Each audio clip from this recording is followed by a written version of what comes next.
Preparémonos para el futuro. El agro ahora, con Óscar Osorio Casal. La línea de estructuras modulares Top Modular System son altamente tecnificadas, lo que ha permitido ofrecer una solución única en la región. Modulares que pueden transportarse a cualquier punto de la geografía nacional e incluso en lugares sin servicio eléctrico. Se pueden transportar en helicópteros especializados en carga. Y además pueden trabajar con energía solar, mobiliarios educativos, sanitarios y equipos de seguridad contra incendio. Top Modular System. Espacios modulares a tu medida.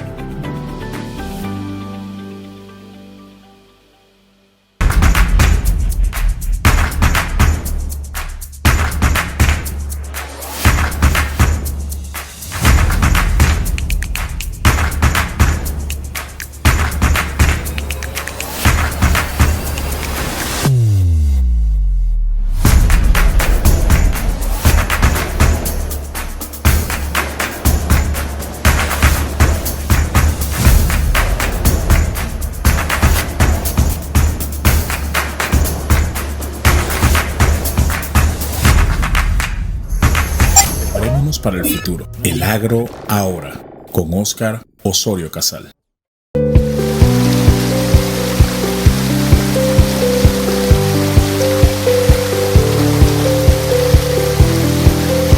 Hola amigos, soy Óscar Osorio Casal, bienvenidos al programa.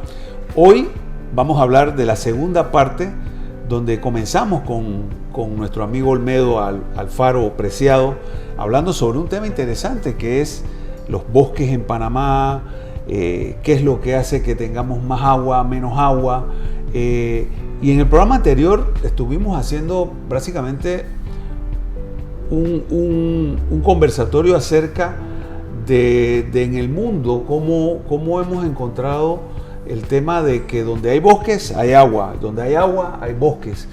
Y con Olmedo hemos hablado de varias cositas y estuvimos hablando, por último, si mal no recuerdo, fue el tema de las especies maderables de Panamá que son nativas, pero estas especies sucumben a una serie de cosas y tenemos que hablar de los azúcares de los árboles, de cómo se conectan entre sí los árboles, porque parece mentira. Me decía Olmedo que un árbol necesita compañeros y cuando tiene más compañeros hay comunicación entre ellos por abajo. De hecho, vi un reportaje de la BBC de Londres súper interesante, donde hablan de toda esta interconexión que pareciera que fuera una red inalámbrica de internet. Bueno, justamente eso es la conexión y entre ellos se hablan, donde ellos se pasan una serie de hongos, de bacterias que son benéficas para el desarrollo de estos bosques. Pero también hay árboles que dañan porque tienen una savia que es tóxica para esto. Y de eso yo quiero hablar en este programa. Olmedo, nuevamente, bienvenido al programa. Súper interesante el programa pasado y hoy continuamos. Bueno, gracias a ti, Óscar. Tú sabes que este tema a mí creo que es parte de mí mismo, este tema ambiental y el tema del agua especialmente. O sea que cada vez que hablamos del agua es como que hablaras de mi propio pellejo. O sea que me encanta compartir con ustedes este tema. En el programa anterior estuvimos hablando de las especies maderables. Yo no quiero perder el hilo porque la gente llamó bastante por el tema del programa felicitándonos y felicitándote a ti y la verdad es que me quito el sombrero porque es un tema de pasión, como tú mismo lo dices, pero es un tema de vital importancia para Panamá. Entonces, esas especies que hablabas de los árboles, creo que ya hay algunos estudios, no se han terminado porque creo que los estudios, me comentabas tras cámara, que demoran una cantidad de años para poderlos dar a conocer. Sí, este es un tema, Óscar, que aunque mucha gente no sepa, o la mayoría del panameño no sabe, son estudios que estamos haciendo de forma privada para entender un poco por qué es este tema que los pozos profundos se nos secan en la época de verano. A pesar que llueve en el invierno, ¿por qué se nos secan los pozos? Tú que estabas en el MIDA de ministro, te consta que muchos pozos no tienen agua en el verano. haces un pozo y el campesino se queja de que no tiene agua, pero la pregunta es ¿por qué? Entonces empezamos a sacar teorías y este es un proceso que nos ha tomado 20 años por lo menos, tratar de entender el por qué no tenemos agua en los acuíferos profundos. Entonces nos dimos cuenta del problema que hablamos en el programa pasado, que el agua de lluvia toca la tierra, se escurre, va al río, pero no penetra en el topsoil, en la parte superior de la tierra. Por tanto, si no penetra, si no la has atrapado, entonces no puedes alimentar los pozos profundos. Claro. Por gravedad. O sea, tú agarras el agua, la atrapas arriba en la época lluviosa, en la época seca por gravedad, el agua cae y alimenta los acuíferos. Y esos acuíferos alimentan los ríos subterráneamente. Pero entonces, ¿por qué eso sucede? ¿Qué se puede hacer al respecto? Viene la teoría número 1. ¿Por qué no hacemos huecos en esa tierra para que ahí se atrape el agua? Perfecto, pero ¿cómo vas a hacer tantos huecos? ¿Cómo vas a perforar a mano, así con palitos chinos? ¿Cómo vas a hacer tantos huecos? No, vamos a hacerlo de otra forma diferente. Vamos a tratar de hacer un queso suizo bajo la tierra para que en cada hoyito del queso suizo se atrape agua. En cada tunelcito del queso suizo. Sí, pero ¿cómo tú lo puedes hacer? ¿Cómo se hace eso? Ok, pero es que el queso suizo es muy grande, tiene que ser huecos más pequeños para que atrapen más agua. Entonces ahí viene la teoría del efecto de esponja. ¿Por qué no hacemos una esponja en la superficie de la tierra para que cuando el agua lluvia caiga, esa esponja se sature de agua, se llene de agua, como las esponjas que tenemos en las casas, en los fregadores, que tú la metes, la llenas de agua, la sueltas y se satura? ¿Por qué no hacemos eso sobre la tierra para que entonces esa agua se atrape en la época lluviosa y permee en la época seca a los acuíferos? Sí, pero ¿cómo podemos hacerlo? ¿Qué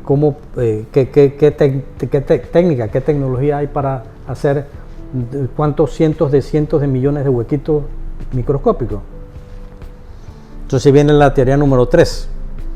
¿Por qué no usamos insectos para que los insectos perforen la esponja, hagan la esponja? Sí, pero ¿cómo tú haces para que el insecto haga esa esponja? Como todo, dándole alimento.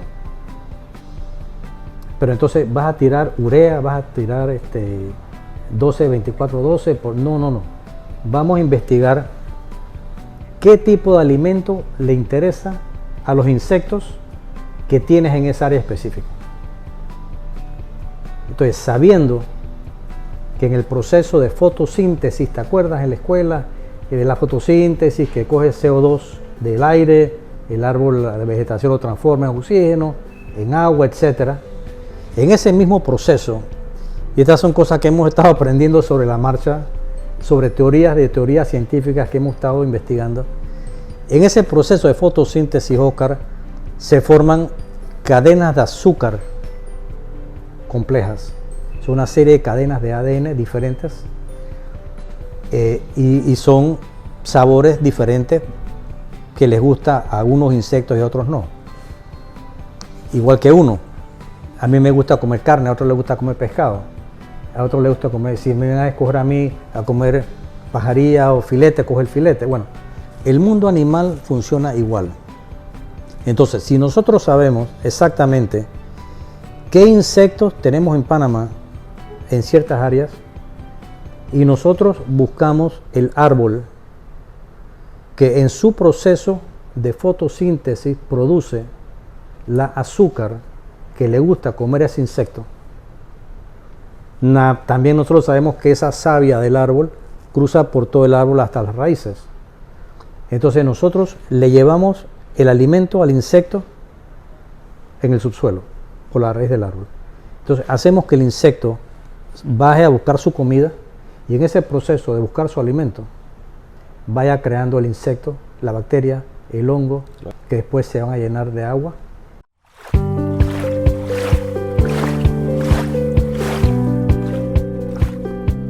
Y es bien sencillo, usando solamente las azúcares naturales de los árboles. ¿Cuál es el truco o el secreto?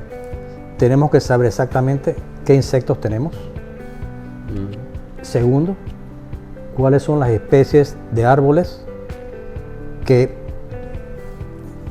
crecen de una forma adecuada en Panamá. Y después hablamos de esto mucho más grande porque esto es aplicable a todos los países tropicales. ¿Qué árboles crecen bien en Panamá? ¿Qué árboles tienen las azúcares específicas que le gustan a los insectos nacionales? Y dentro de eso, Oscar, a mí me da esta risa que hasta que investigamos a qué temperaturas les gusta la savia, porque no es lo mismo una Coca-Cola caliente que una Coca-Cola fría. Claro. Entonces, a distintos niveles del árbol, la savia va cambiando de temperatura. Entonces, el insecto dice, no, yo no prefiero eso, prefiero la Coca-Cola fría que está acá abajo. Entonces, obligamos al insecto a buscar su alimento abajo. Entonces, empezamos con la bacteria, el hongo. El hongo alimenta al microorganismo que alimenta no sé qué. Y entonces empezamos a crecer la cadena de vida en el subsuelo. Y eso es lo que usamos nosotros para crear la esponja. Entonces ya tenemos identificadas 5 especies de árboles, como tú dijiste muy sabiamente antes, que nos están dando un resultado fabuloso y medimos la profundización del agua, cuánta agua se captura, a qué profundidades. Y eso tiene ya 7 años de estar en campo. O sea, tenemos una teoría, no es la solución, es solamente una hipótesis que estamos comprobando que funciona. Y hasta ahora ha funcionado. O sea que esto puede ser muy bien, Oscar, un complemento al tema de tener una serie de reservorios nacionales.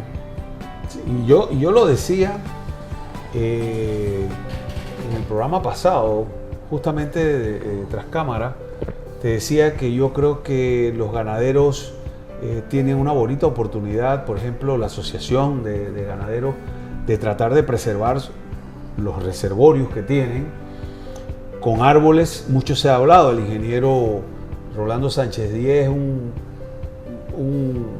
experto en temas de bambú y siempre nos decía, Oscar, hay que sembrar más bambú, porque el bambú se ha considerado como una de las especies que más captura carbono, pero que también ayuda a crear más humedad en los suelos.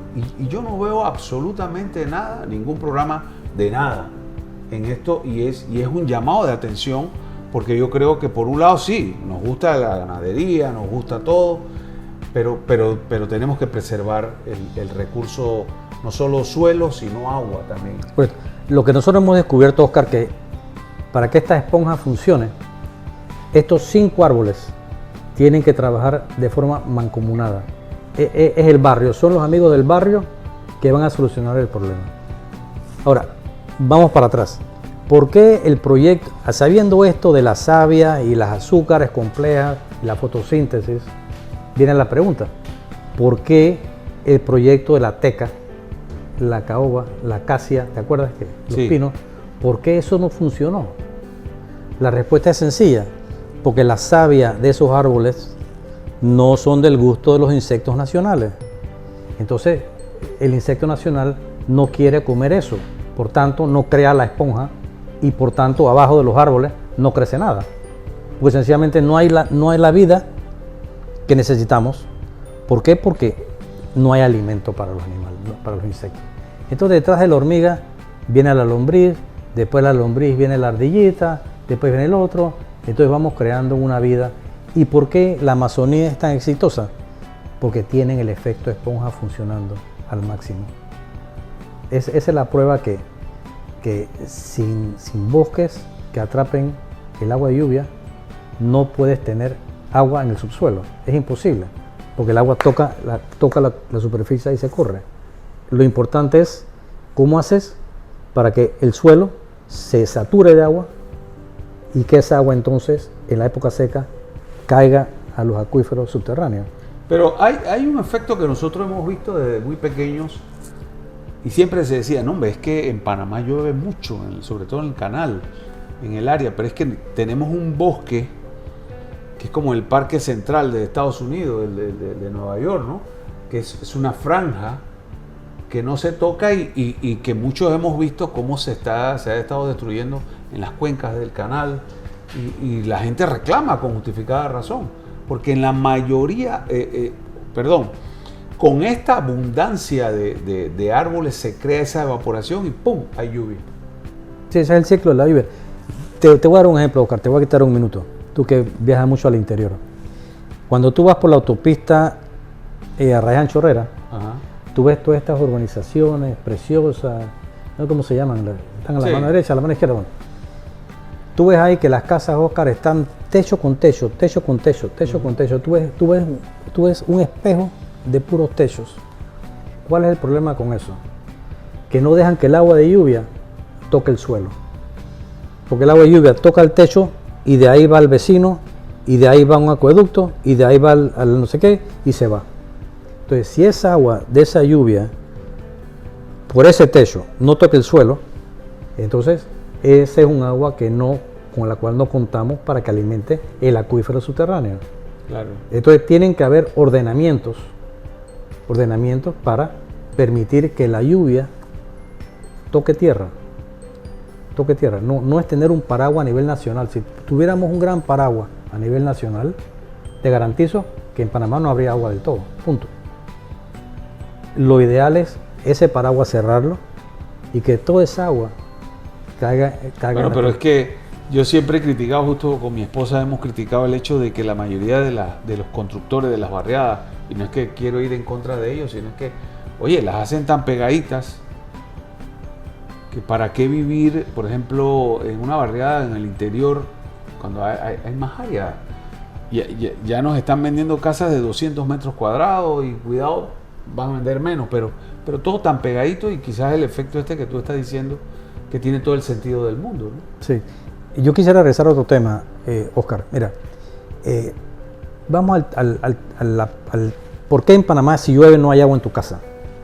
Está lloviendo, ¿por qué no tengo agua en mi casa? Sencillamente, primero porque no lo hemos represado, no lo hemos administrado. Segundo, porque en lo que a mí respecta, el IDAN es el Instituto de Acueductos y Alcantarillados. Acueductos y Alcantarillados. Ellos no son los regentes de hacer represas ni de establecer estrategias nacionales. Ellos son responsables por distribuir y cobrar. Pero correcto. cada vez que hay un problema de agua, el hombre del IDAN va corriendo, mi amigo Ducré, va corriendo a ver cómo soluciona, pero es que él no puede distribuir lo que no tiene. Entonces, vamos al tema nuevamente de este plan estratégico o el Instituto del Agua. Y me gusta a mí referirme a este instituto como si fuera un banco. El banco coge los dineros y los deposita ahí. El banco por ley tiene que tener dineros alocados para ciertas cosas. 10% para vivienda, 10% para industria, 40% para agricultura, tanto para préstamos personales, tanto para préstamos de carro, tanto para préstamos de vivienda. Entonces así arman su cartera. Cuando tú quieres un préstamo, quieres algo, tú vas al banco y dices, mira banco, quiero un préstamo personal. El banco te pide la información, te dice aprobado. Bueno, eso mismo, Oscar, tenemos que hacer con el agua. Un banco que administre el recurso hídrico nacional total.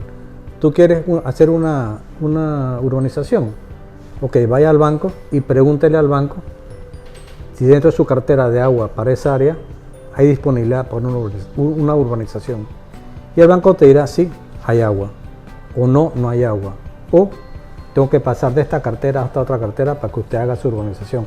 Pero tenemos que tener la organización necesaria para que administremos el agua, para que todo el panameño, Oscar, para mí es inaceptable, para mí como panameño, que en Chorrera no haya agua, en Chorrera.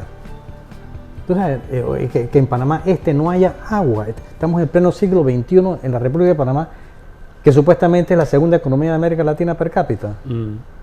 Que todavía estemos arrastrando los pies con estos temas tan básicos. Y que no son un problema, es el problema más importante de la vida. Claro. El agua, tú puedes estar sin electricidad, pero no sin agua. No sin agua. Entonces, estos temas que son tan vitales, como que los hemos pateado por debajo de la alfombra, pero llegó el momento, Oscar, que ya nos está tocando la puerta diciendo qué hubo, cuándo.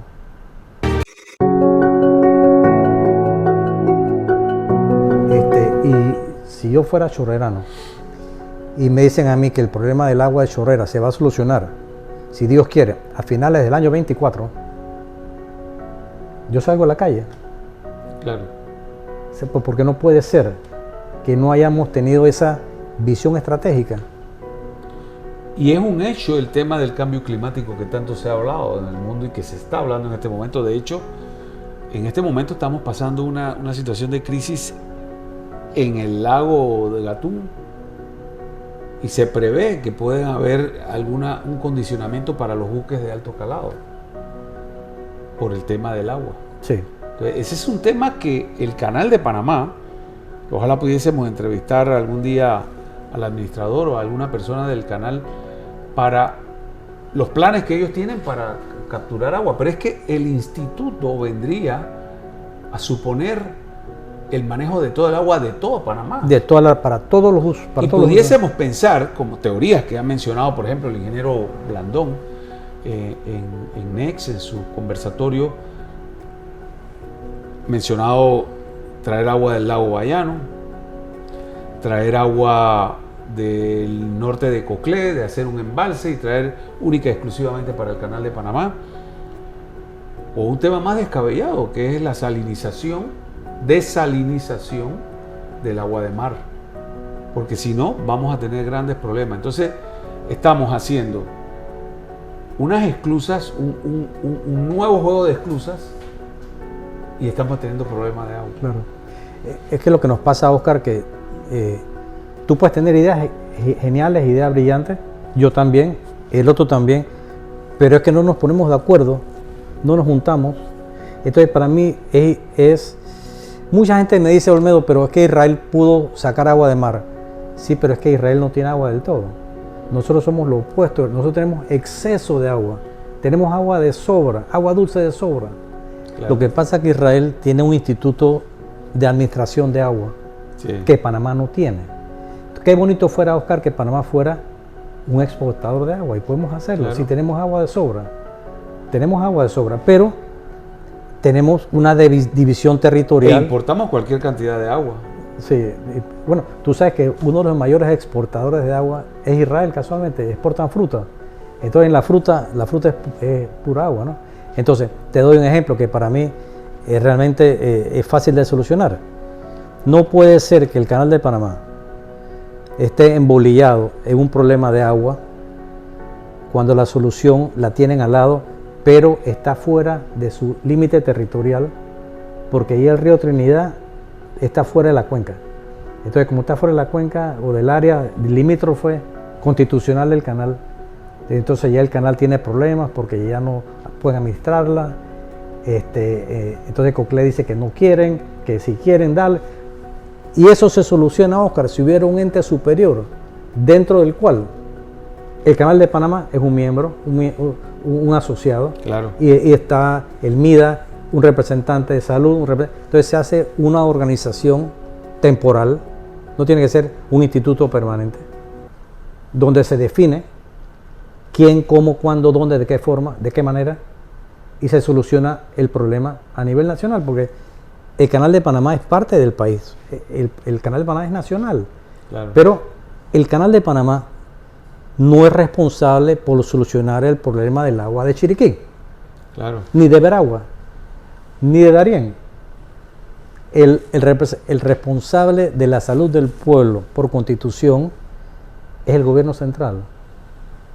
Es el gobierno. Entonces, es el gobierno central el responsable por crear esta asociación, grupo, instituto, como quieras llamarle, de todas las personas que tienen que ver con el agua para hacer un plan nacional de agua. Porque sin eso, Oscar, vamos a estar caminando como el bastón del ciego, ¿no? Dando tumbos por ahí, tocando, y no llegamos a nada. Yo creo que una de las grandes cosas, y ya casi para culminar, es el mensaje final de que creo que Panamá requiere de ese instituto del agua.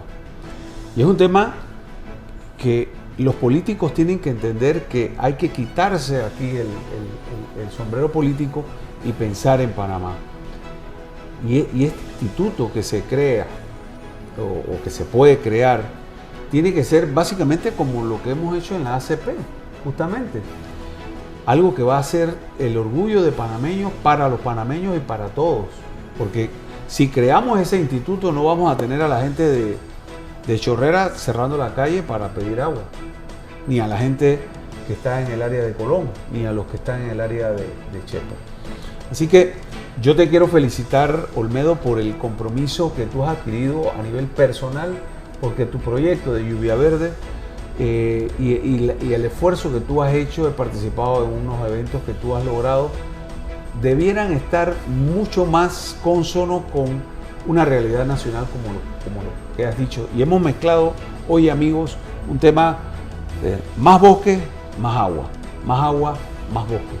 Y hay una simbiosis natural y Panamá, en las gráficas que pudimos ver que nos pasó Olmedo, es importante esta producción. Así que te quiero agradecer, Olmedo, y como siempre, el Agro Ahora pues es un canal para que conversemos en próximos programas elementos tan importantes como estos. Gracias a ti, Óscar. Muy agradecido. Amigos, soy Óscar Osorio Casal y este fue su programa El Agro Ahora. Preparémonos para el futuro. El Agro Ahora, con Óscar Osorio Casal.